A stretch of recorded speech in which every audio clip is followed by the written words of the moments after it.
오늘은 우리가 하나님의 이름, 특별히 엘로힘, 하나님의 이름에 대해서 함께 은혜를 나누려고 합니다. 우리가 그 사람을 아는데 가장 중요한 것이 이름입니다. 그래서 우리가 누군가를 처음 만나게 되면 먼저 이름을 이야기하죠. 저는 이재훈 목사입니다 라고 하면서 이렇게 소개를 하게 돼요. 하나님께서도 우리를 구원하시고 나서 우리를 하나님의 자녀로 삼아주셨어요. 그리고 그분의 백성이 되게 하여 주셨고, 우리를 세상에서 가장 귀한 하나님의 소유, 하나님의 보물이라고 우리를 불러주십니다. 여러분, 얼마나 놀랍습니까? 하나님께서 우리를 아시고 우리를 그렇게 자녀로 불러주시고 우리의 이름뿐만 아니라 우리의 모든 것을 알고 계신다는 게 얼마나 감사하고 기쁩니까? 높은 사람이 내 이름을 불러주고 나를 알아만 줘도 참 너무 감격스러운 일인데, 천지를 지으시고 오늘도 세상을 주관하시고 다스리시는 그 하나님께서 우리의 이름뿐만 아니라 우리의 모든 것을 알고 계시다니, 그리고 우리를 자녀 삼아 주시고 그분의 가장 귀한 존재로 여겨주신다니, 그것처럼 귀하고 좋은 일이 어디 있겠습니까? 좀 전에도 말씀드렸듯이 이름 안에는 그의 정체성이 담겨 있다 그래요. 성경을 보면은 하나님의 여러 이름들이 나옵니다. 우리가 그 이름들을 통해서 우리는 하나님이 어떤 분이신가를 알게 되어져요. 왜 하나님의 이름이 여러 이름으로 표현이 됐을까요? 그것은 하나님께서 역사 가운데, 여러 상황 가운데, 또 다양한 사람들에게 하나님을 나타내셨기 때문에 그렇습니다. 여호와, 또 엘로힘, 엘샤다이, 또 여호와 로이, 또 여호와 라파, 여호와 삼마, 수많은 하나님에 대한 그런 수식어들, 이름들이 있습니다. 그것은 하나님에 대한 정체성을 알도록 해요. 저와 여러분이 우리 하나님의 이름을 통해서 하나님이 어떤 분인가를 우리가 알아가길 원합니다. 이 말씀을 준비하면서 사실 처음 준비할 때에는 말씀을 쉽게 준비할 수 있으리라고 생각했습니다. 근데 준비하면서 너무너무 어렵고 두렵고 떨렸어요. 왜냐하면 하나님의 이름이 너무나도 컸기 때문에 그럽니다. 그 크신 하나님의 이름을 부족한 제가 감히 그분의 이름을 잘 이야기할 수 있을까? 그 크신 하나님을 잘 설명할 수 있을까? 제 마음에 아주 거룩한 부담감이 느껴졌습니다. 우리가 성경을 보면은 하나님께서 행하신 그 천지 창조, 태초에 있었던 사건 중에 보면은 하나님은 천지를 창조하시면서 이름을 짓는 그런 일들을 하셨어요. 그래서 우리가 첫날 하나님이 빛을 창조하실 때 빛이 있으라 하시고, 그리고 이어서 빛이 있는 것을, 환한 것을 낮이라고 명하시고, 그리고 어두운 것을 밤이라고 이렇게 이름 부르셨어요. 그 둘째 날도 궁창을 가리켜서 하늘이라고 부르셨고, 또 셋째 날에도 땅과 바다를 지으시면서 그러한 것들을, 명칭들을 지어주시는 것을 볼 수가 있습니다. 그리고 사람을 창조하신 후에 사람에게도 명하셨던 것이 종류대로 창조된 그 동물들의 이름을 지어줄 것을 명하셨습니다. 그만큼 이름이 중요하다는 거죠. 하나님께서 그냥 세상을 두리뭉실하게 창조하신 것이 아니라 그 지은 것들을 각각 명해 주셨어요. 그리고 여섯째 날 자기의 형상대로 사람을 창조하시고, 그 창조의 절정에 우리 사람을 창조하시고 그분의 형상대로 만드시고, 그리고 그들에게 맡겨셨던 첫 번째 사명도 이름을 지어주는 일이었어요. 그만큼 이름을 지어주는 것이 중요하다는 것이죠. 오늘 제가 여러분들에게 전할 이름은 엘로힘입니다. 창세기에 태초에 하나님이 천지를 창조하셨느라, 여기에 나오는 하나님이 히브리어로 엘로힘이라고 되어 있습니다. 엘로힘. 엘이 하나님인데 엘로힘, 이거는 엘의 복수형을 의미합니다. 그래서 엘이라는 말 자체가 강한 자, 크고 능력 있는 자를 의미하는데, 엘이라는 단어로 히브리어 성경에 200회 정도 나온다 그래요. 그런데 엘로힘으로는 2500회가 히브리 성경에 쓰여졌다라고 얘기합니다. 그리고 창세기 1장에만 31번이 엘로힘이 등장해요. 그러니까 태초에 엘로힘이 계시니라. 엘로힘은 강한 자, 크고 능한 자라는 뜻인 거죠. 그러면은 그 엘로힘이라는 하나님은 어떤 분입니까? 그 엘로힘 하나님은요, 만물을 창조하신 창조주 하나님입니다. 천지를 창조하신 하나님을 나타내는 단어, 그것이 바로 엘로힘이었던 거죠. 엘로힘은 아까도 말씀드렸듯이 복수형이라 그랬죠. 복수형으로 쓰여진 이유는 아마 하나님께서, 삼위일체 하나님께서 함께 그 창조의 사역을 동역했기 때문에, 삼위일체 하나님께서 함께 하셨기 때문에. 오늘 여기 26절에도 보면 하나님이 이르시되 우리의 형상을 따라 우리의 모양대로 우리가 사람을 만들고, 우리라는 표현이 있습니다. 이 우리라는 표현이 성부 하나님, 성자 하나님, 성령 하나님, 그런 의미로 우리가 쓰여졌을 것이라고 성경학자들은 말합니다. 그러니까 삼위일체 하나님의 온전한 연합과 동역을 통해서 천지가 창조되었다는 거예요. 우리가 요한복음 1장 말씀에도 보면 태초에 말씀이 계시니라, 이 말씀이 하나님과 함께 계셨으니 이 말씀은 곧 하나님이시니라.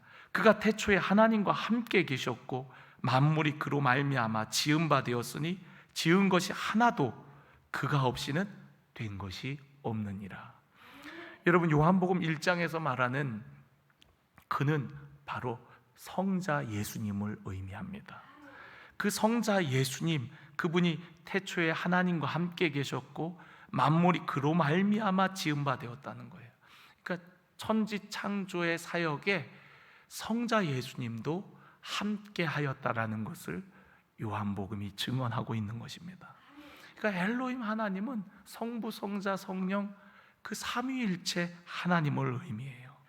그 삼위일체 하나님의 온전한 연합 속에 천지가 창조되었다라고 말씀하고 있습니다. 엘로힘 하나님은 창조주 하나님인데 고대의 어떤 신과도 비교할 수 없는, 감히 비교조차 안 되는 절대적이고 유일하신, 전능하신 하나님을 의미합니다. 현대 과학이 많이 발달하였지만 과학은 아직도 하나님의 창조 세계의 일부분만 알아갈 뿐이에요. 대부분의 영역은 아직도 신비로 남아 있습니다. 이런 창조의 신비를 알면 알수록 창조주 하나님께 우리는 찬양과 경배를 하지 않을 수가 없어요. 그래서 여러분, 세계적인 과학자들 중에 많은 사람들이 그 과학적 연구를 하다가 창조주 하나님을 발견하는 경우들이 많아요. 하나님께서 만드신 이 만물 속에 자신의 신성을 남겨두었다라 그랬죠. 그래서 누구든지 핑계치 못할 것이라 그랬어요. 우리가 만들어진 이 세상 만물, 이 세상을 바라볼 때 이것을 만드신 하나님의 신성을 느끼게 되어진다는 거예요. 그래서 하나님을 직접적으로 전해 듣지 못했다 할지라도 나중에 하나님 앞에 섰을 때 그 누구도 나는 하나님을 몰랐는데요 라고 이렇게 핑계할 수 없을 것이라고 로마서에 말씀하고 있습니다. 만물 가운데 하나님의 신성이 녹아져 있어요. 저도 그것을 잘 몰랐는데 제가 은혜를 받고 나니까 와, 세상이 너무 달라 보이는 거예요. 새벽 기도를 끝나고 바깥에 나오는데 그 바람결에 하나님의 음성이 들리는 것 같고요, 또 흔들리는 나무들이 하나님을 찬양하는 것 같아요. 하나님께서는, 예수님께서는 돌들로도 찬양하게 할 수 있다라고 하셨는데, 정말 만물을 통해서 하나님을 높이고 하나님을 찬양하는 것 같은 그런 감동을 받았습니다. 여러분들도 그런 경험들이 있지 않으세요? 우리가 어떤 산속에 들어갔을 때, 또 어떤 멋진 풍경을 바라볼 때에 그것을 만드신, 이 땅을 지으신 창조주 하나님의 숨결을 여러분 느끼신 적이 있지 않습니까? 저는 언젠가 비행기 조종을 하는 파일럿의 그런 간증을 들은 적이 있습니다. 그분은 하나님을 전혀 알지 못하는 분이었는데 전투기를 몰고 하늘 높은 창공에 올라가게 되면 자기도 모르는 그 경외감을 느끼게 되어졌다 그래요. 그리고 이 세상을 만드신 누군가가 있지 않겠나 하는 그런 두려운 마음이 들었대요. 그리고서는 그분이 누구신가 찾기 시작했고, 그분이 바로 창조주 하나님, 태초에 천지를 창조하셨다라고 선언하신 그 하나님이시라는 것을 알게 되었다는 거예요. 많은 과학자들은 이 땅이, 이 세상이 어느 날 우주의 어떤 폭발을 통해서 갑자기 생겨났다라고 얘기합니다. 그것을 우리가 과학적 용어로 빅뱅이라고 하죠. 알 수 없는 어떤 폭발이 있었고 그 폭발로 이 세상이, 이 지구가 만들어졌다 그래요. 그런데 여러분, 성경은 그 놀라운 폭발이 바로 하나님께서 말씀으로 세상을 창조하신 사건이라고 말씀합니다. 과학자들이 아무리 연구해도 그 창조주 하나님, 그분을 어떻게 다 알겠습니까? 그런데 성경은 우리에게 이 세상이 하나님이 지으셨음을 우리에게 분명히 말씀하고 있습니다. 우리는 믿음으로 하나님께서 이 세상을 지으셨음을 우리는 알게 되었어요. 또 확신하고 있어요. 우리가 유명한 신학자 칼바르트는요, 예배와 과학은 동일한 동기에서 시작된다고 했어요. 하나님에 대한 궁금증, 또 하나님을 향한 그런 어떤 지식에 대한 갈구가 예배의 자리로 나오게 되고, 또 수많은 연구로 이어지더라는 거예요. 그래서 예배와 과학은 같은 동기로 시작된다라고 이야기를 해요. 여러분, 오늘도 예배드리는 저와 여러분이 정말 하나님을 알고 싶어서 나오신 거 아니에요? 엘로임, 그 창조주 하나님이 얼마나 크고 위대하신 하나님인지 여러분, 우리가 어렴풋이 알았다면 이제는 그분을 더욱더 뚜렷이 알고 내가 섬기는 하나님이 이렇게 위대하신 분임을 우리가 다시 한번 자각하고 찬양과 존귀와 영광을 돌려야 되지 않겠습니까? 요한계시록 4장 11절에 보면은 모든 시대를 대표하는 성도인 24장로가 나옵니다. 근데 24장로들이 자기들이 받은 면류관을 그 보좌 앞에 내어드리면서 그들이 그 보좌 앞에 계신 어린 양을 찬양해요. 근데 그 찬양의 내용이 어떠하냐면 계시록 4장 11절 말씀해 보면 우리 주 하나님이여, 영광과 존귀와 권능을 받으시는 것이 합당하오니 주께서 만물을 지으신지라 만물이 주의 뜻대로 있었고 또 지으심을 받았나이다 하더라. 여러분, 만물을 지으신 그 창조주 하나님 앞에 모든 시대를 대표하는 24장로들이 영광과 존귀를 올려드리는 것을 볼 수가 있어요. 세상을 지으시고 우리를 지으신 그 하나님, 그 창조주 하나님, 그 창조주 하나님 앞에 영광과 존귀와 권능을 받으시기 합당하다고 고백하는 것을 볼 수가 있습니다. 여러분, 오늘 우리의 예배가 그런 예배가 되기를 원합니다. 우리가 섬기는 하나님이 어떤 하나님인지 우리가 깨닫는다면 우리의 찬양이 대충 드릴 수가 없겠죠. 우리의 예배가 그저 그렇게 형식적인 예배가 될 수 없겠죠. 우리의 모든 마음을 다해, 정성을 다해 그 하나님 앞에 영광과 존귀로 우리의 최선을 다하여 하나님 앞에 나아가겠죠. 여러분, 그 천상의 예배와 같이 우리의 예배가 그 창조주 하나님 앞에 그렇게 드려지는 삶이 되어지기를 간절히 원합니다. 우리의 삶이 오직 하나님의 영광을 위해서 온전히 드려지는 복된 삶이 되어지기를 간절히 축원합니다. 두 번째로 여러분, 엘로힘의 하나님은 어떤 하나님이냐면 바로 우리 인간을 지으신 하나님이세요. 오늘 여기 말씀에 하나님이 이르시되 우리의 형상을 따라 우리의 모양대로 우리가 사람을 만들고 그들로 바다의 물고기와 하늘의 새와 가축과 온 땅과 땅에 기는 모든 것을 다스리게 하자 하시고, 하나님이 자기 형상 곧 하나님의 형상대로 사람을 창조하시되 남자와 여자를 창조하셨다라고 말씀하고 있습니다. 우리가 2장에 보면은 그 사람을 지으신 그 구체적인 모습들이 또 나오게 되어지죠. 흙으로 사람을 지으셔서 그 코에 생기를 불어넣으셨다 그랬어요. 여러분, 하나님께서 모든 만물들을 다 말씀으로 창조하셨는데 특별히 사람은 하나님께서 직접 지으셨어요. 그리고 그 코에 생기를 불어넣으셨습니다. 뿐만 아니라 우리 사람은 여러분 하나님의 형상대로 지어졌어요. 여러 동물들은 그 모양대로 지어졌거든요. 그 종류대로 지어졌거든요. 우리가 창세기 1장에 보면 엘로힘이라는 단어 다음으로 많이 등장하는 단어가 뭐냐면 그 종류대로라는 말이에요. 그러니까 각각 종류대로 지어진 거예요. 소는 소같이 지어지고 말은 말같이 지어지고 원숭이는 원숭이같이 지으셨고 사자는 사자같이 하나님께서 그렇게 창조하셨어요. 그런데 여러분, 사람은 사람같이가 아니라 뭐같이요? 하나님같이. 사람은 하나님의 형상을 닮은 존재로 우리를 만드셨다는 거예요. 여러분, 왜 하나님께서 사람을 그렇게 특별한 존재로 지으셨을까요? 왜 하나님께서 특별히 그렇게 사람을 흙으로 지으시고 그 코에 생기를 불어넣으시며 특별히 지으실 때도 우리의 형상, 하나님을 닮은 존재로 그렇게 만드셨을까요? 여러 가지 이유가 있겠죠. 그 중에 하나는 모든 것을 다스리게 하자. 그러니까 하나님이 이 세상을 다스리는 것처럼 그렇게 다스리는 자로 사람을 지으셨다라고 볼 수도 있을 겁니다. 근데 저는 그거보다 더 중요한 이유는 바로 하나님께서 자신과 교제하기 위해서 우리를 그렇게 자기와 닮은 존재로 지으신 줄로 믿습니다.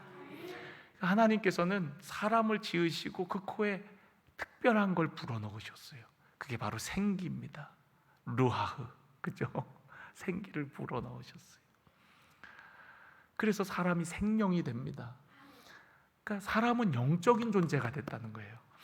다른 어떤 창조물에도 영을 불어넣으신 곳이 없습니다. 그런데 유일하게 한 곳, 그것이 바로 사람인데 사람에게 생기를 불어넣으심으로 말미암아 하나님과 같은 영적인 존재가 되게 하셨어요. 하나님은 영이시니 예배하는 자가 신령과 진정으로 예배할지니라 라는 말씀이 있잖아요. 여러분, 영이신 하나님과 교제할 수 있는 것, 영이신 하나님을 예배할 수 있는 것은 오직 영적인 존재로 지음받은 우리 사람밖에 없습니다. 주일이 되면 여러분, 강아지들이 무리지어 갖고 같이 모여서 기도하고 예배드리는 모습을 보신 적이 있으신가요? 아마 없을 거예요. 여러분, 아프리카 초원에 여러분 사자들이 모여 갖고 같이 오 하면서 여러분 찬양하는 모습을 보신 적이 있습니까? 물론 그들도 하나님이 지으신 만물이기 때문에 다 하나님을 찬양할 수 있겠지만 그렇게 모여서 영적인 행위를 하지는 않습니다. 사람만이 영적인 존재로 지음받아서 하나님과 교제하도록 그렇게 만드신 거예요. 그래서 하나님은 우리 사람과 교제하기 위해서 우리를 로봇같이 만드시지 아니하시고 그냥 하나님의 말씀에 굴복하는, 무조건 복종하는 존재로 만드시지 아니하시고 우리에게 자유의지를 주셨어요. 여러분, 이게 얼마나 아름답습니까? 하나님께서 우리에게 자유의지를 주셨다는 것은 우리로 하여금 하나님을 선택할 수도 있고 그렇지도 않을 수도 있다는 걸 의미해요. 여러분, 누군가를 사랑하는데 그 사람이 그냥 막 내 권위와 또 내 힘에 그냥 눌려갖고 어쩔 수 없이 복종하는 관계라면 그게 아름다운 관계일까요? 여러분, 그런 관계를 원하시는 분들 계세요? 너는 내 말만 들어! 여러분, 이런 관계가 여러분 좋은 관계인가요? 그렇지 않습니다. 여러분, 정말 사랑의 관계는요, 서로가 서로를 선택할 수 있는 의지가 있는 관계예요. 그러니까 서로가 서로를 선택할 수도 있고 선택하지 않을 자유도 있어 갖고 정말 그 자유 의지 가운데 온전한 교제와 사랑 가운데 하나됨이 진정한 하나됨인 거죠. 어쩔 수 없이 복종하는 관계라면 그것은 아름다운 관계라고 할 수가 없을 겁니다. 그러나 하나님은 하나님과 교제하는 그런 관계로 우리를 지으시고 그분의 형상대로 만드시고 우리와 함께 하기를 원하셨어요. 그런데 여러분, 그런 관계가 언제 깨어지고 무너지게 됩니까? 바로 죄로 인해서 하나님의 말씀을 거역하고 불순종함으로 말미암아 인류의 죄가 찾아오고 그 죄로 말미암아 막힌 담이 생겨나게 되었습니다. 그리고 그 죄로 말미암아 하나님과 이제는 껄끄러운 관계가 되어버렸어요. 하나님께서 에덴 동산에 오셨을 때에 아담아 내가 어디 있느냐 찾으실 때에 아담이 부끄러워서 숨습니다. 평소 같았으면 하나님이 오신 것을 알고 뛰어나갔을 아담인데 하나님의 나타나심을 알고 그들이 이파리로 자신의 몸을 감추고 부끄러움을 감추고 그리고 나무 뒤에 숨어버립니다. 왜 그렇죠?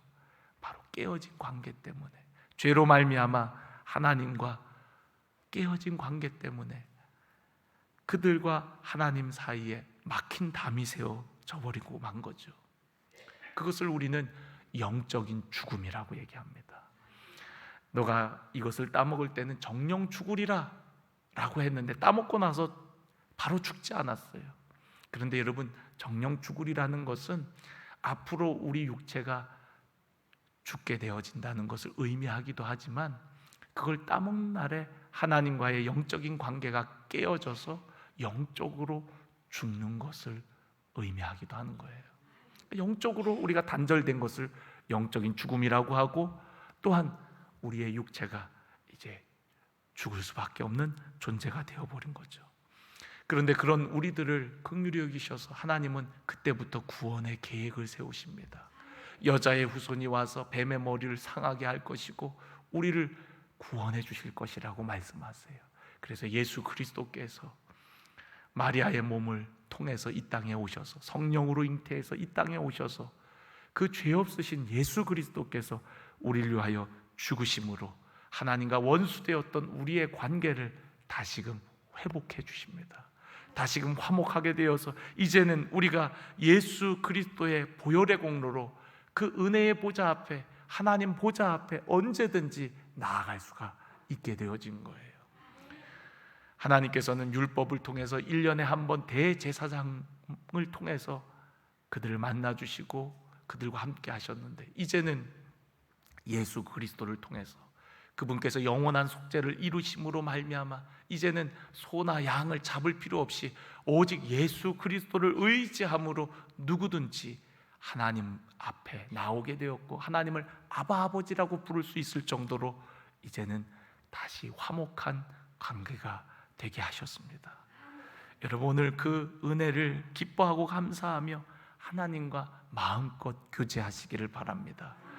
우리를 지으신 하나님께서는 무엇보다도 우리와 교제하기를 원하신다는 것, 여러분들이 기도를 통해서 하나님을 만나기를 원하시는 것보다 훨씬 더 많이 하나님께서 여러분들을 만나길 원하시고 여러분과 교제하기를 원하시고 여러분과 기도의 시간을 통해서 더 친밀한 관계를 맺기를 원하신다는 사실, 여러분, 그 엘로힘 하나님, 우리를 그분의 형상대로 지으신 그 하나님을 우리가 꼭 기억하고 날마다 은혜의 보좌 앞에 더 가까이 나아가시기를 주의 이름으로 간절히 축원합니다. 마지막으로 여러분, 엘로힘 하나님은 오늘 여기 보니까 28절에 하나님이 그들에게 복을 주시며 하나님이 그들에게 이르시되 생육하고 번성하여 땅에 충만하라, 땅을 정복하라, 바다의 물고기와 하늘의 새와 땅에 움직이는 모든 생물을 다스리라 하시니라. 여러분, 여기에 엘로힘이 여러 번 반복됩니다. 엘로힘이 그들에게 복을 주시며, 여러분, 하나님은 사람을 창조하신 후에 그들에게 제일 첫 번째 그들을 복을 주십니다. 복을 선포하세요. 그리고 그들이 번성하고 생육하고 땅에 충만하라고 명령하세요. 하나님께서는 자신을 닮은 존재를 지으시고 그들에게 복을 주세요. 이렇게 복 주시는 하나님이십니다. 하나님은 우리 인간들을 통해서 복이 이 땅 가운데 편만하게 흘러가기를 원해요. 우리를 통해서 이 땅이 잘되고 형통하고 번성하기를 원하십니다.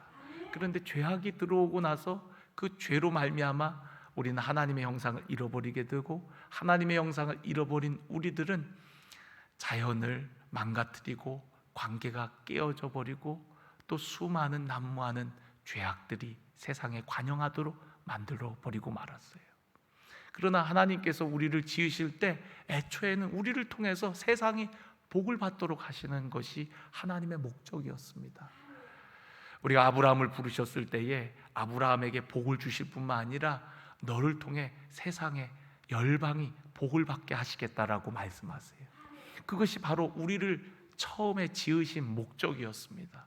그런데 죄로 말미암아 인류가 어그러지니까 하나님께서는 믿음의 사람 아브라함을 부르셔서 그를 통해서 열방이 복을 받기를 원하셨던 것이에요. 여러분, 이제 그 사명이 누구에게 있을까요? 바로 저와 여러분에게 그 사명이 있는 줄로 믿습니다. 우리가 민수기 6장 22절의 말씀을 보면은 하나님께서 모세에게 아론과 그의 아들들에게 백성들을 이렇게 축복하라고 명하십니다. 제가 그 부분을 한번 읽어드릴게요. 여호와께서 모세에게 말씀하여 이르시되 아론과 그의 아들들에게 말하여 이르기를 너희는 이스라엘 자손을 위하여 이렇게 축복하여 이르되 여호와는 내게 복을 주시고 너를 지키시기를 원하며 여호와는 그의 얼굴을 내게 비추사 은혜 베푸시기를 원하며 여호와는 그 얼굴을 내게로 향하여 드사 평강 주시기를 원하노라 할지니라 하라. 그들은 이같이 내 이름으로 이스라엘 자손에게 축복할지니 내가 그들에게 복을 주리라. 할렐루야. 여러분, 아론의 아들들은 바로 제사장들을 의미합니다. 제사장들로 하여금 백성들을 축복하면 그 축복을 통해서 하나님께서 그들에게 복을 주시겠다라고 약속하시는 거예요. 여러분, 오늘날의 영적 제사장은 누구일까요? 바로 우리들입니다. 우리들이 바로 왕 같은 제사장이라고 베드로전서에 말씀하셨어요. 우리를 왕 같은 제사장으로 세우셨다는 거예요. 그래서 여러분, 우리가 세상을 축복할 때 그 축복이 하나님께서 우리의 축복을 통해서 세상을 축복하시겠다라고 약속하시는 겁니다. 여러분, 가정에 가갖고 자녀들을 축복하십시오. 영적 제사장으로서 여러분의 가정을 축복하십시오. 여러분의 남편을 축복하십시오. 여러분의 자녀들을 축복하십시오. 여러분의 하는 일들을 축복하십시오. 그렇게 축복하면 하나님께서 그곳에 복을 내려주시겠다라고 약속하십니다. 여러분, 하나님은요 우리를 지으시고 복을 주셨어요. 그리고 우리들을 통해서 세상이 복을 받기를 원하시는 거예요. 여러분, 어그러진 우리의 형상은 세상에 복이 될 수 없었어요. 그러나 하나님은 세상 가운데 아브라함을 부르셔서 믿음의 사람들을 부르셔서 계속해서 그 일을 이루어 나가기를 원하십니다. 오늘날은 교회를 통해서 바로 믿는 저와 여러분들을 통해서 세상의 복이 흘러가기를 원하세요. 그래서 여러분, 얼마나 중요한 존재들이에요. 그래서 우리를 가리켜서 뭐라고 부릅니까? 축복의 통로라 그러는 거예요. 어마어마한 존재예요. 여러분이 세상에 하나님의 복을 흘려보내는 통로라는 거예요. 자부심을 가지십시오. 여러분이 축복하는 곳에 그곳에 하나님의 복이 임할 것입니다.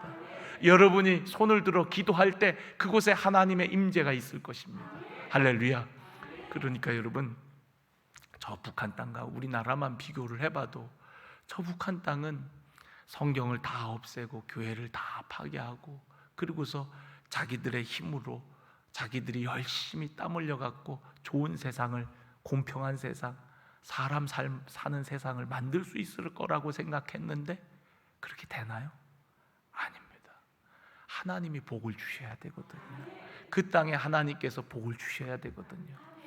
우리나라가 오늘날 이렇게 세계 속에 잘 사는 나라, 정말 세계가 부러워하는 나라가 될 수 있는 것은 하나님께서 복 주셨기 때문인 줄로 믿습니다. 이 땅의 교회들, 많은 믿음의 성도들이 이 땅을 향하여 눈물 뿌려 기도했기 때문에, 땀 흘려 헌신했기 때문에 하나님께서 그들의 기도를 들으시고 또 교회를 통해서 이 땅에 복이 흘러가면서 이 땅이 이렇게 세계 속에 부러움을 사는 나라가 된 줄로 믿습니다. 저는 오늘 여러분들이 그러한 존재로 지음받았고 우리가 바로 그런 복의 통로라는 사실을 기억하며 가는 곳마다 축복하세요. 여러분, 그 축복이 환경을 바꾸고 사람을 변화시킬 겁니다. 여러분, 잔소리가 사람을 변화시킬 것 같죠? 그렇지 않습니다. 축복이 사람을 변화시킵니다. 우리가 축복할 때 우리의 자녀들은 달라질 거예요. 자녀들에게 많은 이야기를 하지 마십시오. 하나님께서 너를 복 주시기를 원한다. 내가 너를 축복한다. 내가 너를 기뻐한다. 수많은 축복의 용어로 자녀들을 자꾸 축복해 보세요. 그러면 그 자녀들이 변화되어지는 것을 여러분 반드시 경험하게 될 줄로 믿습니다. 여러분의 입술에 축복의 권세를 주신 줄로 믿습니다. 엘로힘 하나님께서 오늘 우리를 통하여 세상에 복을 흘려보내기를 원하신다는 사실, 그 크고 강하신 하나님께서 바로 저와 여러분을 통해서 그 일을 이루어 나가시기를 원하신다는 사실, 세상을 회복하고 세상을 복되게 하시길 원한다는 사실을 여러분 꼭 기억하시면서 여러분 오늘도 주님의 이름으로 기도하고 축복하고 여러분의 가정과 자녀들이 정말 세상에서 존귀하게 하나님의 복을 드러내는, 영광을 드러내는 거룩한 백성이 다 되시기를 간절히 축원합니다.